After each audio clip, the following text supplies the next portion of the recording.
Móntate en la ruta vino tinto. Petrocelli, ruta vino tinto, 5 estrellas, ra. Móntate en la ruta vino tinto. Aquí está Petro con la ruta Vino tinto. Síguelo a él. ¿Qué tal, amigos? Bienvenidos a mi canal de YouTube, a La Pizarra de Petro. Ustedes se sorprenderán de ver a quién tengo al lado, porque con César estuvimos mucho tiempo sin conversar, pero bueno, hubo una cena en Buenos Aires y creo que hay un proceso de madurez de ambos, de dejar algunas diferencias al lado y hablar de fútbol, que es lo que más nos gusta, y por eso para nosotros es un honor tener en la pizarra a César Farías, ex técnico de la selección nacional, que ha pasado por México, por la India, que dirigió Distrón, que fue campeón en Bolivia y que es un técnico solicitado en varios mercados y muy respetado. Puedo dar fe de ello. César, qué placer de verdad. Bienvenido después de tanto tiempo sin hablar frente a una cámara. No, al contrario, el placer es mío. Soy una persona, me siento muy orgulloso del fútbol venezolano porque sus actores han podido crecer y pasar fronteras, ¿no? Y en ese traspasar de fronteras siempre me tengo que recordar de Lino. Y Lino decía que para que el país mejorara su fútbol se tenía que futbolizar todo el entorno. O sea, futbolizar no es solamente hacer crecer los jugadores, hacer crecer personas que hicieron inferiores y no llegaron a jugar fútbol profesional o no llegaron al primer equipo, porque normalmente en los países futbolísticos de cada 100, 1 o 2 de los que se preparan, pero los demás van a otros rubros, terminan siendo médicos, ingenieros, arquitectos.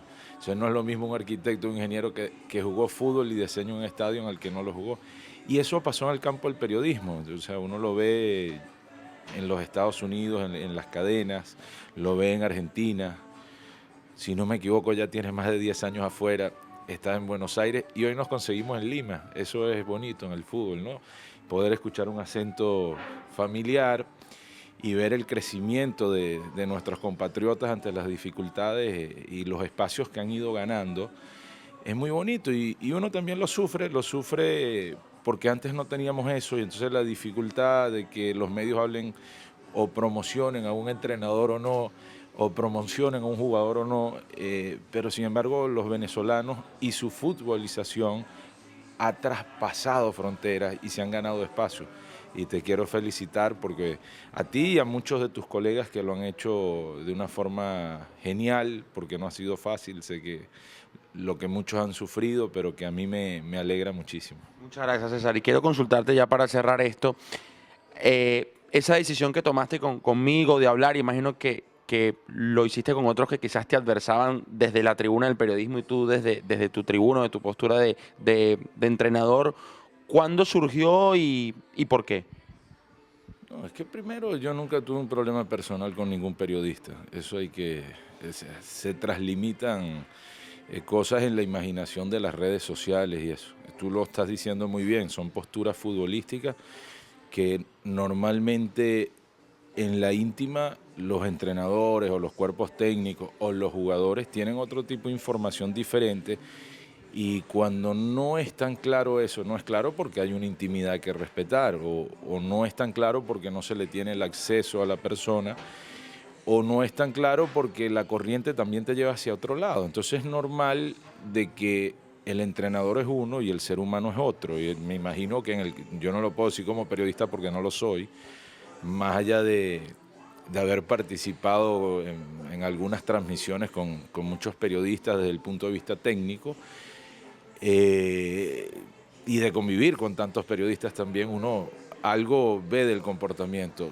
pero estoy seguro que no es un tema puntual de que hubo un problema personal en ningún aspecto, sino son posiciones y uno tiene que entender que hay gente que tiene una visión y tiene que respetarla, hay otros que no tienen la misma información y que tú a veces no puedes develar toda la información, y son circunstancias normales de vida. Cuando vas pasando por un lugar, por otro, te vas dando cuenta. Entonces, siempre pensé que eso iba a pasar. A mí me tocó tomar un proceso muy exitoso, o sea, tomarlo de venir de un éxito de Richard, que no había nunca Venezuela ha ganado tantos partidos, con una generación de jugadores que pasaron en ese momento a ser héroes, y a mí me toca en un momento difícil. ¿Por qué? Porque Richard se va ganador, se va no por un problema de resultados, que es extrañamente que eso suceda, y toma la decisión y se va, y queda la selección en un problemón, porque no teníamos entrenador para sustituir a Richard, o sea, que tuviese esa experiencia, que pudiera manejar las circunstancias a la altura del crecimiento que venía, pero con un plano deportivo difícil. ¿Por qué? Porque en el momento que Richard triunfó tenía Angelucci, a mí ya no me tocó Angelucci, tenía Sichero, Sichero Alejandro. Sichero se le convocó y tomó su decisión muy personal de no ir, no contamos con él. Ya no estaba Pacheco Vallenilla, ya no estaba el Turbo González, ya el Pájaro Vera, que era el capitán, no estaba tampoco, no era lo mismo, y nosotros tomamos la decisión de lo de Tomás Rincón. No estaba Leo Jiménez, Ricardo David se le convocó, y Ricardo, por el tema cómo salió Richard, no quiso volver a la selección. Incluso lo tuviste en Mineros. Sí, y yo sigo manteniendo una gran relación con ellos, tanto con Richard como con Ricardo. Ricardo, por cierto, me comunicó hace un par de días que está yendo a Cincinnati y se está tratando de abrir mercado, acomodar lugar en los Estados Unidos. Después de Ricardo tampoco tuvimos a Gaby lo convocamos para el partido de Bolivia, también subió al Páramo de Mérida a hablar conmigo, a decirme que él ya había vivido su etapa en la selección, todo con mucho respeto fue, pero no los tuvimos, y ya no contábamos, no estaba Ruber Morán, que era el centro delantero de... Si tú tienes que sacar un 11, seguramente lo que te estoy diciendo de la época de Richard está. Entonces yo no conté tampoco los otros atacantes que estaban, era Cari, a Pequeño lo llevamos, Pequeño Rondón, para cerrar los partidos, porque no teníamos más. Afortunadamente Alejandro Moreno apareció, y apareció en un momento que tanta dificultad teníamos. Mi primer semestre, Giancarlo Maldonado tiene la rodilla operada, entonces era una dificultad, me quedaba Rey y Juan, ¿no? Entonces venía un proceso de cambio. Entonces los procesos de cambio siempre traen dicotomía, en el cual también yo no arribé con el favoritismo de la prensa, pero yo dirigía a los equipos del interior. Pero es una situación además entendible, yo la entiendo. El que dirigía el Caracas iba a tener esa facilidad, y la tuvo Noel, porque bueno, tenía el equipo más poderoso económicamente, tenía muchos jugadores de la selección, tenía el día a día con la prensa, que genera una relación, y eso todo yo estaba claro que iba a pasar. Y además el fútbol, uno de los aspectos fundamentales son los mensajes. Entonces el mensaje de Richard había sido un mensaje muy fuerte para el país en todos los aspectos. Entonces lo que se pasaba era que además venía alguien que tenía que superar la imagen de Richard, combatir contra la imagen de Richard y poder sacar resultados. Y yo dije, yo no voy a pelear contra la imagen de Richard, ni contra el mensaje de Richard, yo tengo que pelear con los resultados e intentar superar lo que hace cualquier entrenador que viene pos de una era. Y comenzamos con dificultades, porque empatamos jugamos 2 partidos contra Haití, con los muchachos del torneo local le ganamos, trasciende el tiempo y jugamos un partido con Siria, ganamos, pero lógico, Siria no era el rival ni Haití tampoco eran los rivales apetecibles, y nos toca Honduras de Reinaldo Rueda, empatamos a 1 en Miami, y las coreadas en contra, el análisis severo en contra del equipo, de la selección, y realmente habíamos hecho un buen partido contra un rival que estaba clasificando, que se iba a clasificar al Mundial, con un entrenador de muchos quilates. Después viene a los 4 o 5 días el partido de Brasil, donde decía, bueno, este partido, vienen los 2 de la eliminatoria y se tienen que ir, y a nosotros también nos pasaba por la cabeza.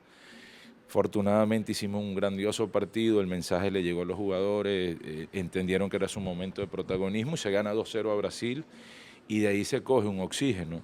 el oxígeno nos da para empatar en Uruguay, que además el debut era en Uruguay, donde había tal vez sucedido el mejor partido de la época que dirigía Richard. Entonces era un 3-0 que se había ganado con autoridad en Uruguay. Nos toca contra un Uruguay con un técnico más equilibrado, porque Juan Ramón Carrasco es un técnico muy ofensivo, pero muy desequilibrado hacia adelante. Entonces Venezuela, en las características que tenía en ese momento, le pudo hacer un grandísimo partido y aprovechar los espacios que le dejó y liquidarlo. Nosotros íbamos a enfrentar a un Uruguay que ya había ganado en la Copa América 4-1 a Venezuela en su último partido, pero que en Montevideo había sucedido ese partido y venía ese fantasma ahí. Arrancamos perdiendo 1-0, se pudo empatar con gol de Ronald, y el otro partido lo perdemos 3-2, tal vez en un deseo de ganarlo y el empuje de... metemos a Seijas para ir por el partido y no a Miki para cerrarlo. Seijas patea una pelota que Claudio Bravo la saca en la raya y la contra que vino nos hacen el gol, ¿no? Nos ganan un poco por piernas y ahí empezó una crisis que me hizo más entrenador, que me hizo más fuerte ante la adversidad, porque empezamos a recibir muchas críticas y vino el partido de Perú afuera, perdemos 1-0. Si ve el partido hoy, fue un partido estable, pero se pierde. Justo acá. Y luego llega en Paraguay. Y en Paraguay, si bien perdemos 2-0 y tuvimos orden, no inquietamos nunca al rival, fuimos muy tibios. Y bueno, viene el partido contra Brasil y Brasil jugamos un partido que llegamos muchísimo y nos hacen 4 porque jugamos, me acuerdo, jugó el Lobo Guerra, jugó Ronald, jugamos con un equipo para intentar buscar el partido y en Pueblo Nuevo pareciera que jugamos ese partido de visitante y se nos vino todo encima y ese día llegando a Puerto La Cruz me llamó Rafael Esquivel y me dijo que bueno, que si no se ganaba esta noche lamentablemente no podía ya soportar la presión, ¿no? Que era una situación entendible totalmente y arrancamos perdiendo 1-0 y se volteó el partido, se ganó 3-1, pero ya con 7, 8 cambios diferentes al equipo de la gente y era el equipo que nos podía dar resultados y de los que estaban más comprometidos y que tenían más ilusión por defender al país y de ahí metimos la racha más importante que se ha tenido en una eliminatoria y terminamos casi que adentro del Mundial, ¿no? Con el 0-0 en Brasil allá, que perdemos, nos faltó madurez para el partido contra Paraguay, que perdemos 2-1, donde erramos un penalti. Bueno, cosas que eran normal de que Venezuela nunca había peleado realmente de estar dentro del cupo del 5º puesto. Y la siguiente eliminatoria arrancamos arriba y todo el tiempo estuvimos ahí, 4º, 5º, 6º, hasta el último partido, hasta la última jornada, porque incluso nosotros, como hay un número impar, pasa, y eso trajo mucha dicotomía. Entonces, claro, por supuesto que ya no es el ser humano, sino el entrenador que se tiene que encerrar en un personaje y trabajar, sacar resultados y llegó el momento que termina y dice, bueno, ya está, ya esto solamente lo va a curar el tiempo o se va a entender algunas posiciones con el tiempo y va a bajar un poco y va a llegar el momento que todos podamos hablar y aprovechar toda esa experiencia para bien, no para ver quién tenía la razón o no, pues eso no es el interés. No, para nada. Quiero hacer muchas preguntas puntuales, César, pero me quiero quedar con algo que dijiste, encerrarme en un personaje. Era un personaje, el César Farías, técnico del César, personajes que increpaba, que hablaba fuerte en las ruedas de prensa, que se peleaba con algún jugador en el túnel. ¿Es parte más de un personaje que del César de afuera? Y claro, porque cuando estás con amigos no necesitas padrotear a nadie. Cuando estás con amigos, no, salvo alguna ocasión especial, tengas que defender a alguien. Pero recuerda que nuestra historia había sido muy poca, es una historia, pero una historia de adversidades, y Richard llegó con un discurso muy patriótico y el mensaje de Richard fue muy importante, entonces ese mensaje nos hizo crecer. Richard, distintamente a lo que cree la gente, Richard estuvo en Italia viendo el Milan de Arrigo Sacchi y vino con el 4 en línea, con el Agrande, la Chique, y le dio mucho más orden a la selección de lo que lo tenía. La gran mejora con Richard fue la parte defensiva y claro, pero el mensaje fue tan fuerte que se pensaba que era que se había mejorado mucho el aspecto ofensivo. No, el aspecto ofensivo venía más con su mensaje de que sí podíamos, pero su gran base técnica fue defensiva, no fue ofensiva. Ofensivo fue el mensaje, ofensivo fue el atrevimiento que cada uno de los jugadores agarró para esto y bueno, los números lo reflejan así. Esto no pretendo criticar a nadie, pues no es una crítica, estoy tratando de describir un poco lo que vivimos como para poder hacer eso. Entonces, el venezolanismo sirvió y el vino tinto sirvió y la gente empezó a ponerse más la camiseta y RCTV y Polar hicieron un mercadeo muy grande que nunca se había tenido alrededor de los jugadores de esa época y del técnico, la selección nacional y de su cuerpo técnico. Entonces, claro, el choque en un país no futbolístico, cuando un día te paras y no tienes al entrenador, por una razón u otra, que era el gran líder, no había otra forma que era una fortaleza tener carácter, y el carácter lo necesitabas para jugar con Argentina, con Brasil, con Colombia. Con todo el respeto, nosotros teníamos un odio deportivo que le queríamos ganar a Messi, a Neymar, a todos, y eso lo transmitíamos, pero no es, después nos vemos en la calle y nos saludaremos, pero en ese momento es un odio deportivo que nace una rivalidad como nos pasó con Colombia, y tuvimos la fortuna de ganar los 2 partidos de la eliminatoria y empatar en Colombia, tal vez con un ejército de jugadores que no tenían la misma calidad de talento, pero que tenían un corazón, que tenían una convicción, que tenían carácter, y eso lo sacaron, y después se convirtieron en los jugadores que llegaron a ser, y en el cual para mí, por sus resultados, tienen tanto mérito como cualquiera, o son los mejores, porque a nivel de resultados fueron los que sacaron más resultados. Y hay quienes tenían pasado ya en la selección, y hay quienes le tocó un nuevo protagonismo.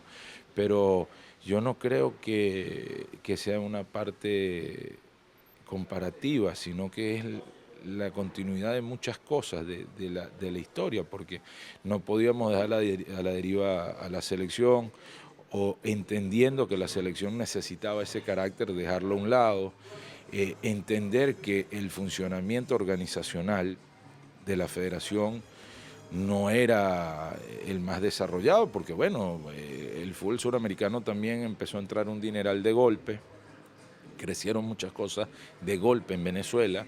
Venezuela tiene que crecer a juro porque estaba en Conmebol, no porque tenía un programa para eso, y nosotros recibimos una selección que sacaba resultados, pero que no tenía la mayor organización ni tenía el mayor programa.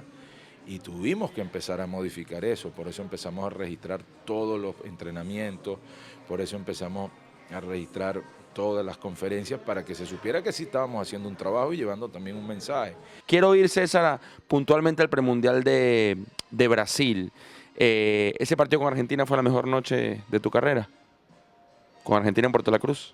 Sí, me dice, estoy ahí tratando de colocarme mentalmente. Fue una noche maravillosa, sí. Nunca lo he pensado si fue la mejor noche, la verdad, pero fue una noche bonita.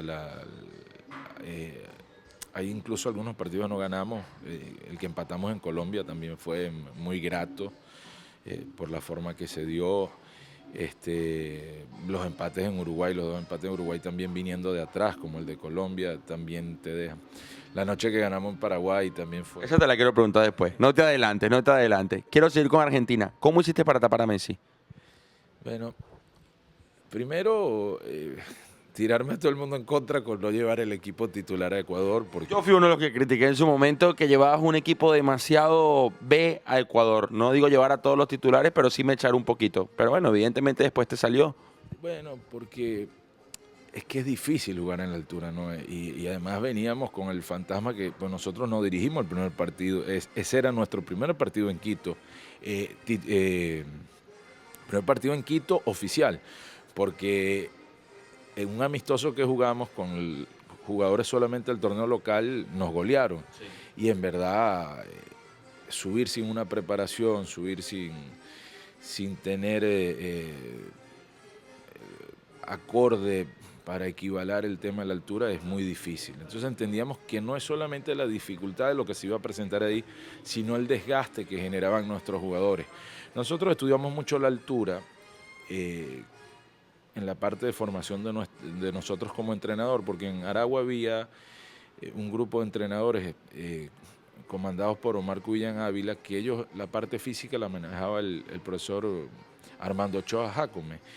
Y era un enfermo del tema de la altura y nos dejó esas inquietudes. Entonces nosotros estuvimos investigando mucho tiempo.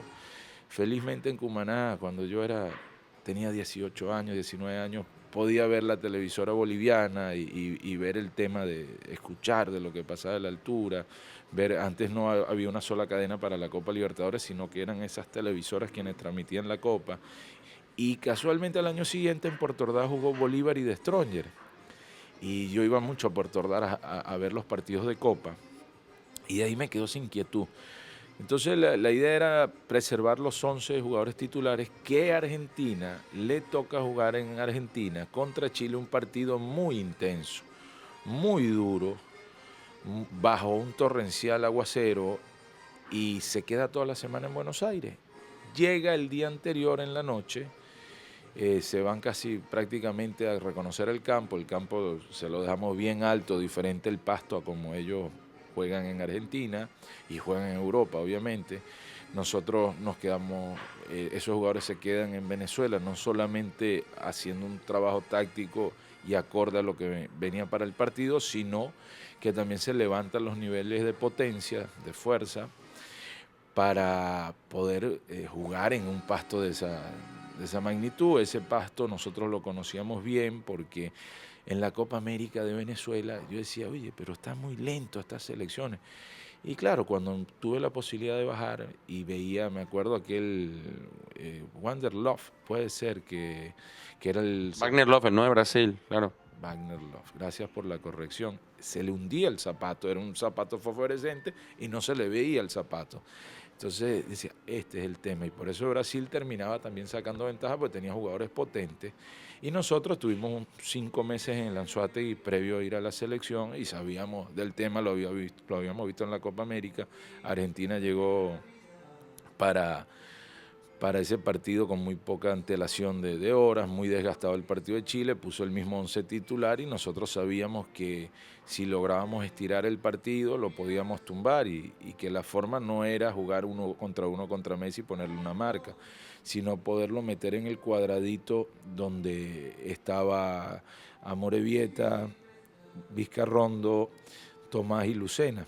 Lucena hacía el trabajo silencioso en la selección que todavía no ha sido fácil sustituirlo y que no se le da el reconocimiento. O sea, Lucena potenciaba a Tomás Rincón, pero son de esas personas que el llanero no se llevó los méritos tal vez de su trabajo táctico y de su función, porque además era un hombre más para la pelota detenida, porque tenía buen juego aéreo, se sabía meter entre los centrales, era muy ordenado, permitía que Tomás pudiese ir al despliegue que tenía en aquel momento que está en el fútbol alemán, y que nosotros conteníamos más con él. Entonces él le da un equilibrio que pasado años estando en el informe del análisis del Mundial de FIFA en Londres y escuchar al técnico actualmente campeón del mundo, el francés, y escuchar a Parreira, campeón del mundo con Francia, decir que sus jugadores más importantes fueron el 5, que ese era el que tal vez no hablaba a nadie, pero que... Pero quiero volver a Puerto La Cruz puntual. Entonces, Messi, cuando enganchaba hacia adentro, tú querías que se encontrara con el central, con el doble 5, con Maestrico, que también ayudó mucho esa noche. Sí. Con Juan, que estaba más en la izquierda, exacto.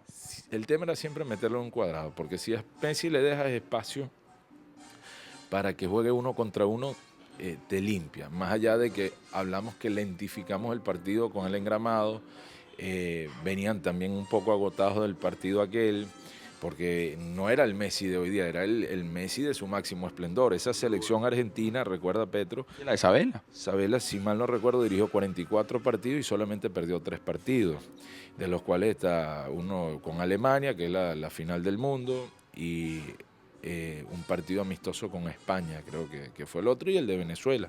En la eliminatoria pierde un solo partido.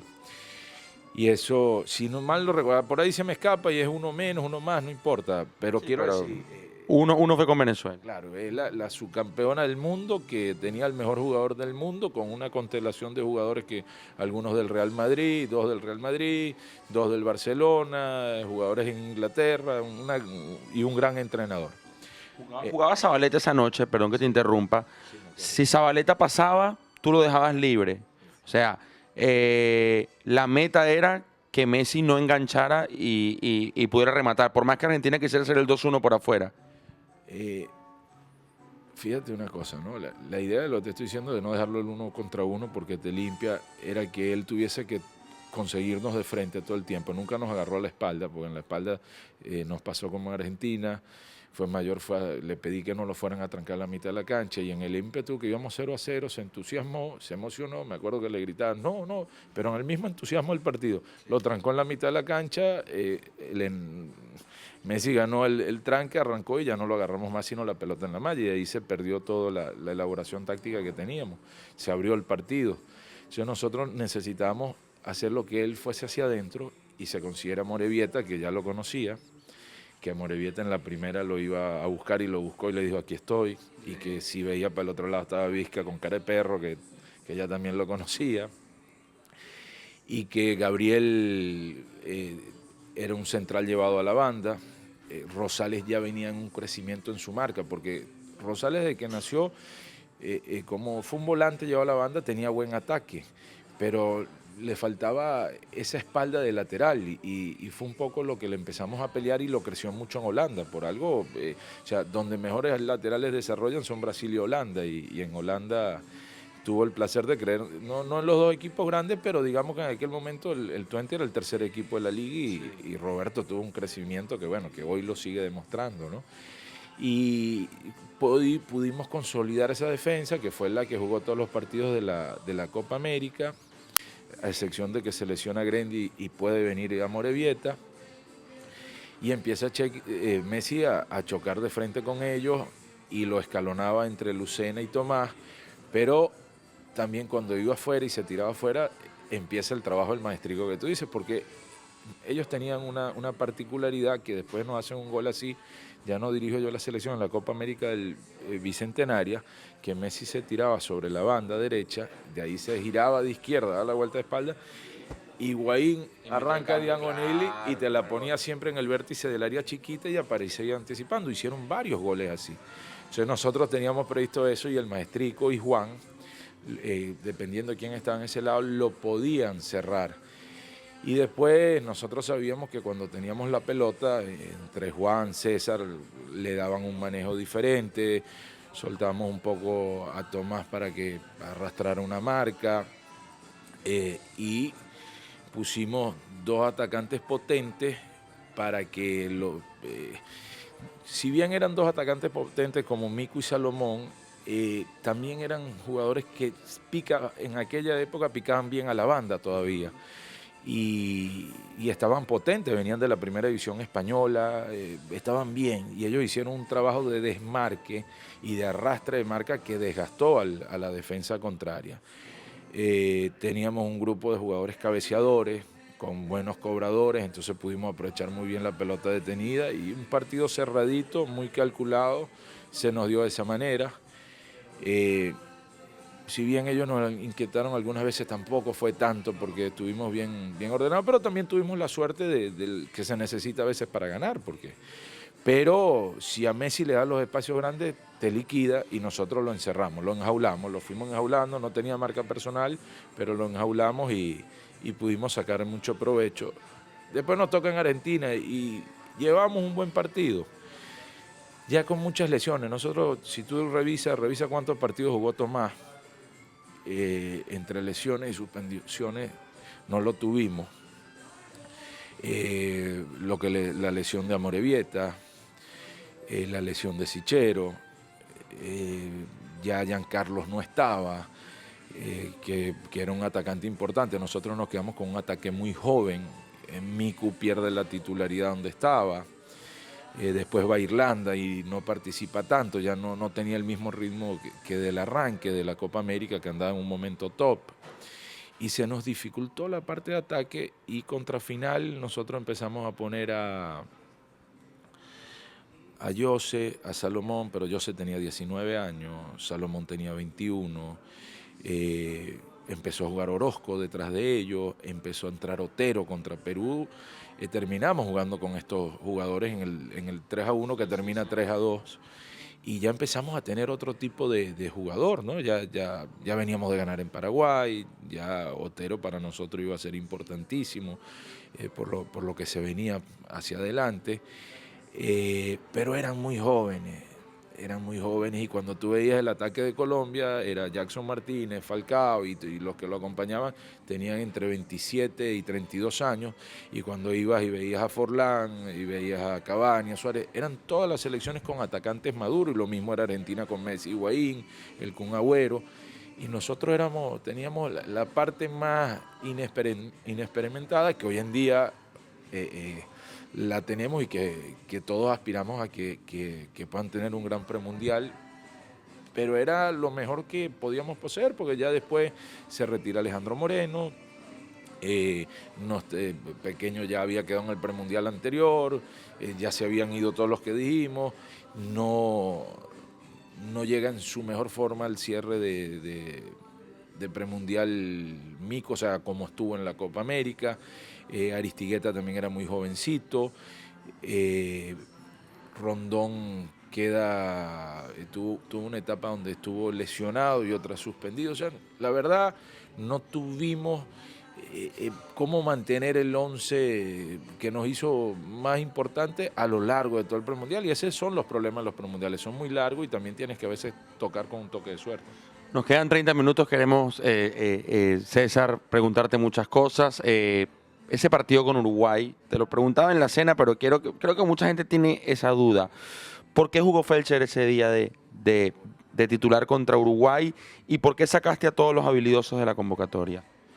Contra Uruguay nos toca el tema de que Argentina previamente le había hecho daño con un puntero abierto. ¿Por qué? Porque jugaba Cáceres, que era un central de lateral izquierdo, que hoy todo el mundo lo ve con una naturalidad de que juega de lateral izquierdo, pero realmente Cáceres era un central y de los mejores del mundo. La proyección que llevaba Cáceres es que llegó al Barcelona, a la Juventus, pero tenía a Lugano y tenía a Godín. Entonces, claro, el maestro le sacaba el provecho ante la deficiencia de tener un lateral izquierdo, lo mismo que nosotros hicimos con Gabriel, de llevarlo a la banda izquierda. Lleva a Cáceres, y Cáceres la pasó muy mal esa noche con un puntero derecho. Nosotros necesitábamos un puntero derecho, y los únicos dos en la selección que jugaban de puntero, que uno porque se formó, porque recuerda que la generación de Felcher fue campeón del mundo con Suiza, Sub-17. Suiza es un país que no tiene muchos millones de habitantes, pero que se veía obligado a tener muy buenos programas de fútbol. Es incluso una federación que nosotros estudiamos mucho para lo que quisimos montar. Y él pudo desarrollarse en esa generación, y él jugaba muy bien, era el único puntero derecho. El otro era Richard Blanco, porque había jugado con el Toto Berizzo en Chile, y sus características daban para eso, pero Richard nunca se nos convirtió en un jugador, digamos, estelar dentro de la selección, también porque no tuvo ese pasado en menores. Richard es un jugador de talento puro, y no como llegaron otros que estuvieron en la 15, en la 17, en la 20, en la 23, como estuvo Arango, que además de talentoso estuvo en todo. Entonces la selección también es de hábitos. Entonces, calculamos el partido para intentar hacer esta misma circunstancia. Era un partido, siempre habíamos empatado los 3 anteriores con ellos, muy cerrado, y en el cual hay cosas que no se dicen, pero la persona que fue a arreglar los derechos de televisión en Venezuela se reía en aquel momento y me dijo, como hablan los sureños, boludo, les ganaron fuera de la cancha los últimos 4 partidos. Pero bueno, eso no, yo no puedo aseverar, ni puedo, pero sí me acuerdo que hubo un penal muy claro sobre Salomón que hoy con el VAR no los dieran y que hubiese sido tal vez otra historia. El gol que nos anulan en Santiago para el 1-1 también el partido hubiese sido. Salomón salta en el medio de 2, no toca a nadie, está el video ahí, no hay offside, no hay nada, cabecea solo y lo anulan y no hubo un reclamo de nadie.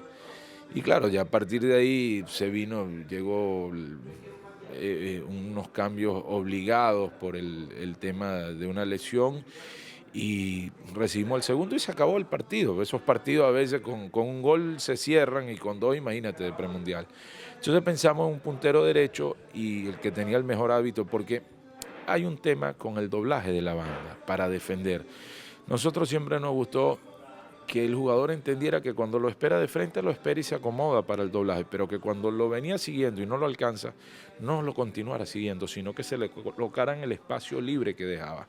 Y de ahí pudiese venir o una triangulación en salida que lo consiguiera solo, o un barandazo que cayera con efecto por detrás de los centrales y pudiese arrancar ahí.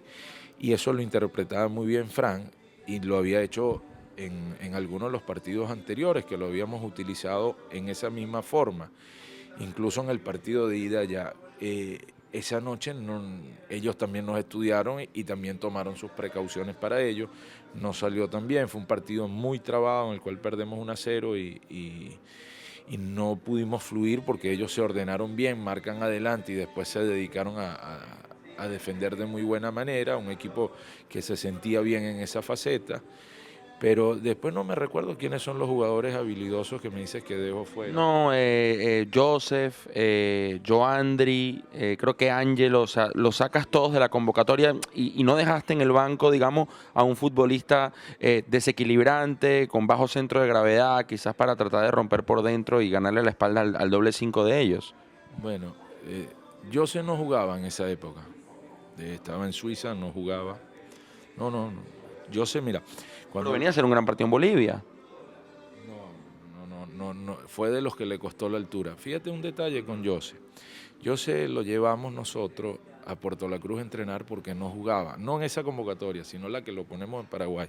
Eso lo hicimos con algunos otros jugadores como Gabriel, que tuvo un inconveniente en Argentina, y nos lo llevábamos, teníamos un buen centro de entrenamiento ahí, y lo llevábamos un mes a entrenar. Incluso a José se le llevó a pescar, me acuerdo, a Gabriel se le llevó a surfear en la lancha. Se trabajó mucho con ellos el aspecto humano, físico, mental y llegaron bien. Ese partido a la altura él quedó muy desgastado y no estuvo un gran partido. Y que si José llega a estar bien ese partido, nosotros ganamos el partido porque pensamos que íbamos a tener la chispa de él y no se produjo. El caso de Peña, ese momento no era el Peña que arrancó el premundial pasado, incluso no estuvo en la lista de la Copa América. O sea, yo de estas cosas nunca hablé porque era tal vez como decir algo que pudiese herir a un jugador, y yo nunca, y esto que estoy diciendo no es para herir a un jugador, No, para nada. que tú me estás preguntando cosas y son de las cosas esas no se ven. Y no lo vimos. Joandri cometió un acto de indisciplina que era inadmisible en la selección y lo tuvimos que sacar. Y por eso no están esos jugadores en ese momento. Y habían otros que tenían más madurez, que estaban más metidos. Y que indudablemente yo también creo en lo que tú estás proponiendo. Porque hoy veo los jugadores para hacerlo, pero no teníamos los jugadores para hacerlo. Pero hoy cuando ves que están los Oteros, que Otero todavía no estaba ahí, que están los Soteldo, que están los Juanpi, que están en una etapa también con mucha madurez. Savarino, a mí en lo personal me parece, porque lo veo en la MLS, pues, o sea, sabe cuándo jugar de primera, sabe cuándo entre la recepción y la entrega es muy rápido, sabe cuándo centrar, cuándo rematar, se ubica muy bien para la segunda pelota, se ordena muy rápido, sabe cuándo jugarse el 1 contra 1. La verdad que el crecimiento en su madurez futbolística de Savarino ha sido espectacular. O sea, y si no juega Savarino, a mí no me sorprende, porque hay 4 o 5 jugadores también de muchísima calidad. Es que estoy pidiendo un jugador a otro, estoy diciendo que tenemos un lote de jugadores que hoy te permite pensar en eso y que seguramente va a llegar un momento que se pueda amalgamar eso y que se le saque mucho provecho. E incluso hoy, con todas estas características, hay jugadores que tal vez no terminen el premundial, que son históricos en la selección, pero que no lo terminen porque empieza a agarrar otro estándar de juego la selección y le dificulta. Bueno, ese es también parte del crecimiento del fútbol venezolano que antes no teníamos y que como no teníamos esa cantidad de talento teníamos que ser muy tácticos. Cuando tú tienes mucho talento lo aprovechas y cuando no, es como el ejército patriota venezolano, no tenía militares formados de carrera, de academia, eran menos, no tenían la vestimenta para el frío, tenían que cruzar los Andes a pie y sin embargo lo hicieron. Y sin embargo con menos talento, con menos posibilidades, con muy buena estrategia pudieron liberar nuestros países. Entonces el fútbol también tiene esas cosas. Cuando tú revisabas eso que ustedes ven de los jugadores, de los traspasos de los jugadores, Venezuela estaba en el puesto 10. El segundo premundial superamos a Bolivia. Y hoy Venezuela puede competir con cualquiera en el talento que tiene y todavía con pasaporte venezolano, pero ya estamos en otra dimensión. Convengamos también que tú inicias la conversación diciendo algo que yo creo que no es nada más tuyo o mío. Es que eso es generalizado el fútbol venezolano en todos sus aspectos, hasta dirigencial. O sea, hay más madurez hoy en el fútbol venezolano. O sea, si yo soy el presidente de la federación, no le daba la selección a César Farías en aquel momento. Salió bien, es otra cosa, porque no sé con qué argumento me la dieron, o porque tenía intuición Rafael, me la dio y creía en lo que estaba pasando, y bueno, y su intuición sirvió, y eran los años en su intuición. Pero si haces un análisis, no era para dársela a ningún venezolano, no había nadie a la altura de Richard en ese momento. Bueno, César, tienes esto, ¿no? Que hablas de un tema y te vas para otro, te encanta hablar de fútbol, nosotros también. Quiero respuestas puntuales porque nos queda muy poco tiempo. La noche con Paraguay, ¿por qué el equipo salió de forma tan ofensiva? Nos sorprendiste a todos y creo que fue una de las mejores noches que le vi a la selección ese día, el 2-0 al Defensores del Chaco. No. Mi deber es soñar, el entrenador tiene que soñar y irse, traspolarse. Decía Steve Jobs, los puntos se unen hacia atrás y tú me jorungas y me haces buscar, entonces en el baúl de los recuerdos se viene y tu deber es ordenarlo. Entonces tú haces... Ahí está, estamos ordenando. Sé que yo me da cosa a interrumpirte, pero bueno, ahora te voy a interrumpir. Tú tienes el orden del técnico afuera.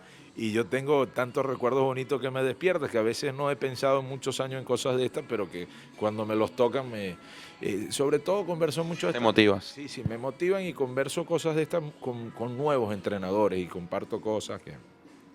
Bueno, esa noche estaba previsto sorprender a Paraguay. Por eso también nos encerramos esa vez y nos dejamos ver la práctica, porque ¿cuál es?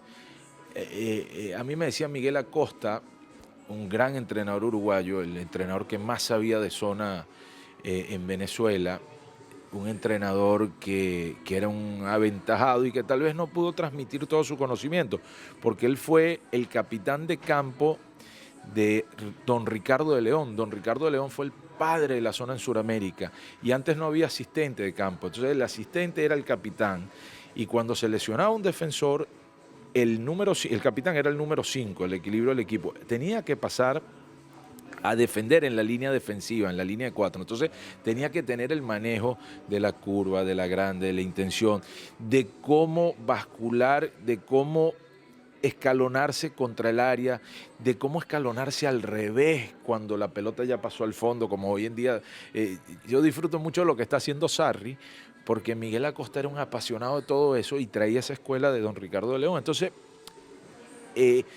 íbamos a enfrentar a Peluso, un grandísimo entrenador con mucha experiencia, hoy en día un gran amigo, un gran maestro, sabio, como lo es Macarián también. Entonces, yo disfruto mucho con esos entrenadores mayores, de sabios uruguayos, que estos días voy a ir a visitarlos. y porque tienen una riqueza de conceptos muy bonita. Entonces, ¿qué esperaban? Que Venezuela se ordenara bien y que los partidos fuesen como los de la Copa América, muy parejos, aunque Venezuela en esos dos partidos había sido más protagonista que Paraguay, pero ya con otros elementos. ¿Cuáles elementos? Que se cambió a Rosales a la banda izquierda porque entraba González, que tenía una gran salida, porque ellos nos ponían un número 5 grandote, que era Cáceres, y ellos se iban a defender con un número impar.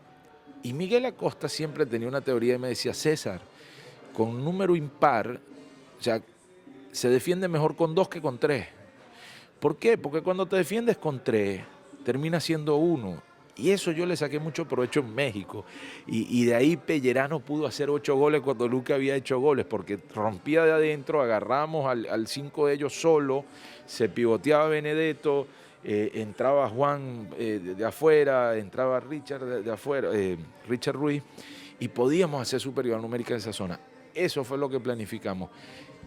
Meterlos en un cajón en la mitad de la cancha para arriba, colocamos a Seijas, que era un 10 en su etapa de juvenil, que lo tiraron un poco atrás, porque el fútbol, y te pongo un ejemplo de la selección italiana, fue perdiendo los enganches por el ritmo, pero los que tenían más potencia terminaban de segunda punta, como Josep, que después termina siendo 9, pero Josep en su niñez era un enganche, Seijas en su niñez era un enganche, lo llevaron hacia atrás, y con Italia te pongo el ejemplo de Totti. Totti termina siendo atacante y Pirlo termina llevándolo a la primera línea por su condición de buen pie, el otro era más potente y así empezó a distribuirse ese tipo de jugador.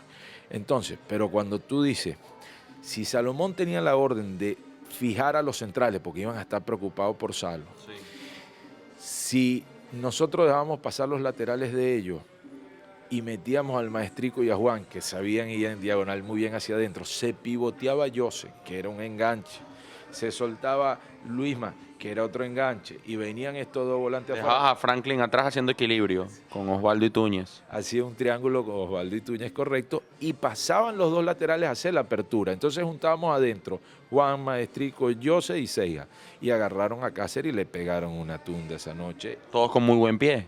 Y Salo, yo le decía, no te desgastes, prepárate que te va a caer la pelota y prepárate para meterla. O sea, no vengas a rebotar, quédate ahí de 9. De 9.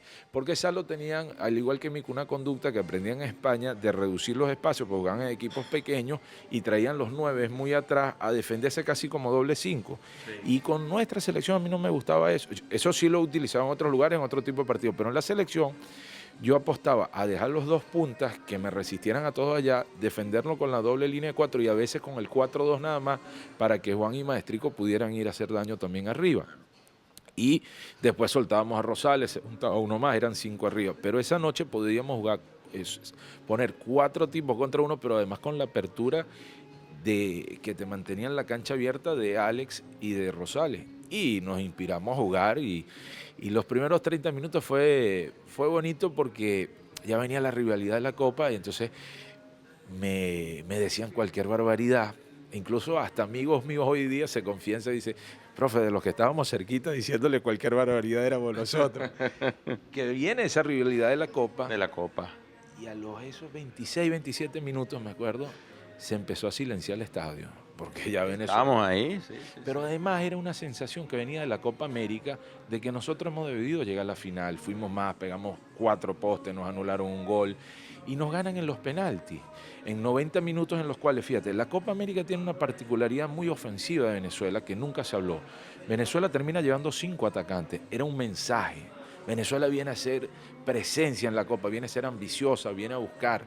Esos 5 atacantes eran Salomón, Salomón, Giancarlo, Cafú, Moreno y Mico.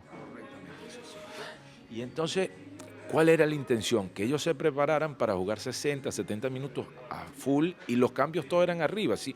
Hay muchos partidos de la Copa que terminamos con 3 atacantes y ese de Paraguay es uno. Terminamos con 3 delanteros tratando de buscarlo y refrescamos el ataque. Y eso nos dio muchos resultados. Incluso cuando cambiamos el equipo, esas rotaciones, cambiamos el equipo contra Paraguay, estamos perdiendo 3-1 y lo pudimos alcanzar, pues entra Juan fresco, entra Miku fresco, entra Giancarlo fresco y atropellamos. Sí. Atropellamos y pudimos empatar el partido. Te quiero preguntar por esa Copa América. Con Paraguay merecieron ganar. Con Chile tuvimos suerte ese día en San Juan, ¿no? Es como un Brasil-Argentina del 90. Tuvimos mucha suerte, es verdad, pero también sabíamos cuándo le podíamos hacer daño y también mentalmente estábamos bien. Pero si Chile no pierde ese partido ese día, es tricampeón de América. Sí, hoy. Era una máquina. Jugaba muy bien y sobre todo porque no arrancó Valdivia, que ahí es cuando el primer tiempo... me animo a decirte que tácticamente fue un poco más para nosotros, más allá que ellos tuvieran la pelota, intentar, pero no fue muy claro Chile el primer tiempo, estoy de acuerdo. Pero entró Valdivia, agarró la pelota, que es cuando yo meto a Seija para que lo siga, a ese sí, porque ese sí se venía mucho más atrás, no esperaba ya. Pero hombre en zona, no, sí, no al hombre. Exacto, pero había más referencias sobre él, pero lo que jugó Valdivia esa noche fue impresionante. El 2-2 con Bielsa también, que era un párrafo de ese partido, me imagino muy especial, pudiste sacarle un punto a un maestro y vengarte un poquito del 3-2 en Puerto La Cruz. Sí, sí, y casi tuvimos el 3-1 que hubiese sido maravilloso, pero... nosotros no teníamos tanto talento todavía y ese partido tiene que ir a jugar Tomás en la banda. Era difícil para esa generación de Chile, estaba joven, con mucho ímpetu, con un entrenador que no tenía freno, entonces estaba lloviendo, mucho frío. Pero ya uno veía la magia del interior del grupo, porque en el banco teníamos Guada, Moreno y Leo Morales, con los juveniles que iban a Egipto.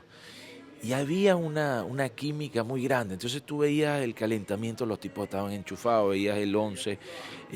Ahí tuvimos un solo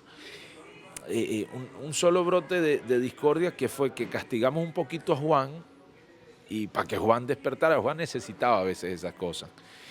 Y el sacrificado fue Miku, pero Miku lo estábamos guardando para Perú y después Miku hace los 2 goles contra Perú y Miku no le agradó y estaba así aislado. Y me acuerdo que Miku viene al camerino ya cuando van como a protestarme, y yo, mira, y me cierra la puerta, quedamos los dos. Y yo, Miku, ¿sabes qué? Yo no me voy a pelear contigo, porque ni voy a discutir contigo. No, pero yo no. Tú prepárate que vas a jugar contra Perú, es lo único que te voy a decir, lo demás no me importa lo que pienses, que prepárate, y ahí demuestra todo lo que tienes que demostrar. Ahí lo empezó a entender, y de hecho fue el que ganó el partido contra Perú él, sí. Pero son las cosas que le toca al entrenador a veces, de hacer el policía bueno y el policía malo, de tratar de mover el interior de tu jugador para que saque lo mejor, y esos 2 partidos Arango rindió, y rindió también muchísimo Perú. Me criticaron muchísimo una vez que le pegué un par de batazos a Juan y al maestrico públicamente para que despertaran, pero los 2 partidos siguientes, uno fue ese de Paraguay, la rompieron. Sí. Entonces dicen, no, sí, ahorita va a decir que fue por eso. No, yo no sé, pero todo suma, y en ese momento sumó, pues yo los conozco a ellos 2. El jugador con mucho talento normalmente se estaciona. La vida tiene 2 formas de ser. Una mentalidad fija, que te conformas con lo que tiene, y al que tiene talento le sobra, y entonces como le sobra no se prepara al máximo. Yo te hago una pregunta, ¿tú te imaginas a Stanley Rivas preparado al máximo? Hubiese jugado en los grandes equipos del mundo. Entonces Stanley era un tipo de mentalidad fija porque su talento sabía que no se preparaba y era el mejor el domingo. Sí. Entonces no tenía necesidad de prepararse, pero si hubiese conseguido alguien que lo pudiera domar y sacar lo mejor de él, estaba en presencia de un jugador, como dices, tuviese jugado en los mejores equipos del mundo, pero nuestro fútbol también era así. Entonces esos despertar tenían ese tipo de partidos. A Paraguay lo sorprendemos con este tipo de circunstancias. La Copa América nos toca esa circunstancia que vienes hablando tú y de vivirlo de una manera diferente, y aprovechamos mucho que, la verdad, fuimos los mejores físicamente, investigamos, estudiamos, y hay que darle mucho crédito a Fabián, que hizo una excelente Copa, a su hermano que nos ayudó en toda la logística allá, y y fue la primera vez que podíamos tener a los jugadores 20 y pico Tanto días. tiempo en Dallas, es así. Ahí se empieza de la mano del entrenador. Cuando vienen las copas, se ve la capacidad de periodización del entrenador o no, y la capacidad de transmisión sobre su equipo. Entonces, yo a veces digo, y esto quiero que me lo tomen, porque a veces uno viene con un mensaje muy grande, o sea, queríamos ser campeón de la Copa, no fuimos, pero termina siendo la mejor Copa. Bolívar quería la Gran Colombia y no la pudo hacer, pero liberó a 5 países, ¿no? Y no, a veces el mensaje es más grande de lo que tú logras, porque los sueños tienen que ser grandes. Siempre nosotros apuntamos al ambiente internacional. Un partido de ganarle a Brasil o una semifinal de Copa o clasificar a un Mundial Juvenil o llegar a una semifinal de Copa Champions, que siempre dijimos el mensaje más grande. Entonces te llaman vendehumo. Bueno, a nuestros libertadores también los decían que vendían humo, que los españoles lo descalificaban de esa manera. Está bien, sí vendemos ilusiones e intentamos lograrla. En algún momento vamos a lograr alguna muy importante, pero que eso vale más que cualquier cosa nacional. El ámbito internacional te catapulta. Tú, te lo pongo en ejemplo tuyo, tú has podido hacer muy buenas columnas, has podido trabajar en la cadena de Meridiano, de armas, el bloque de armas, en cualquier lugar. Pero cuando te tocó una plataforma satelital, trascendiste fronteras. Entonces, nosotros veíamos eso. Yo, por Táchira, sé que lo de Táchira fue muy importante para ir a la selección y que yo tenía claro que para poder trabajar fuera del país tenía que, cuando venían los momentos internacionales, eso. Y hoy se lo transmito a Francesco. Le digo, Francesco, los momentos internacionales valen más. Hay que disfrutarlos. Nos queda muy poco tiempo. ¿Qué viene de la vida de César Farías? Bueno, está... Estuviste en Panamá, sí, pero sí. ya eso parece lejano. No, para nada. El viernes tengo nuevamente una reunión con ellos. Lógicamente, hoy tengo otra muy buena opción. ¿De selección? ¿De clubes?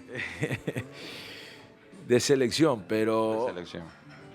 los clubes hay que esperar 2 meses, 3 meses para... ¿Estás más cerca de una selección hoy? Hoy sí, creo que en la semana que viene o un par de semanas puede haber... Se anuncia, ¿sí? Pues la verdad, o sea, yo no... lo he mantenido preservadamente para no causar ningún... Se dicen muchas cosas y bueno, uno tiene que tener cuidado también en lo que dice, pero sí tengo por escrito 2 ofertas, por escrito. Y claro, uno ve todas estas diatribas y dice que provocará, después que terminaran los acontecimientos, decir, miren acá. Pero no, tampoco, eso lo piensa uno en un momento ¿De este continente las dos? Sí, y de confederaciones distintas, sí. Pero ¿qué te quiero decir? ¿Dirigiste ahí? A veces parece que vas para el norte, pero vienes para el sur. Bueno, ahí la dejo. Yo creo que sé que es. César, ¿volverías a dirigir la selección venezolana? Y claro, yo soy venezolano, eso, ojo, que se entienda bien. Yo primero quiero que la selección clasifique un mundial, siempre le deseo lo mejor a este cuerpo técnico, le tengo aprecio, tengo buen trato con ellos.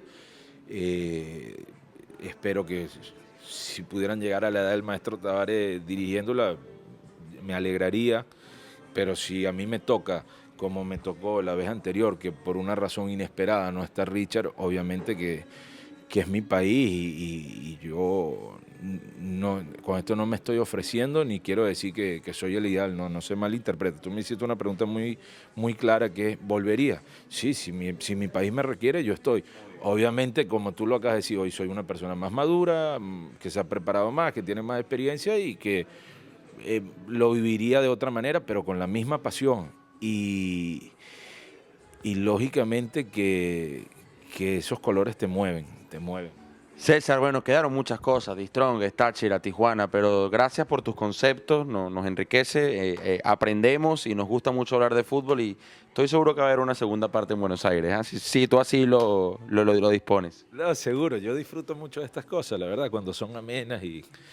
tú sabes que a mí me queda una relación muy bonita con Buscalia, porque Buscalia, en un lugar parecido como esto, porque es un Sheraton también, en Buenos Aires, cuando vamos en esa Copa Libertadores de Táchira.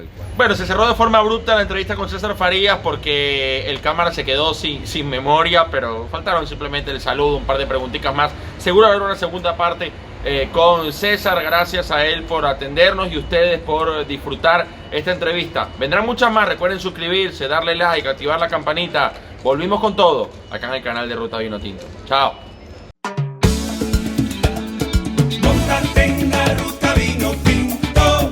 Ponte la camiseta, que nadie te cambie tu radio, que nadie se meta.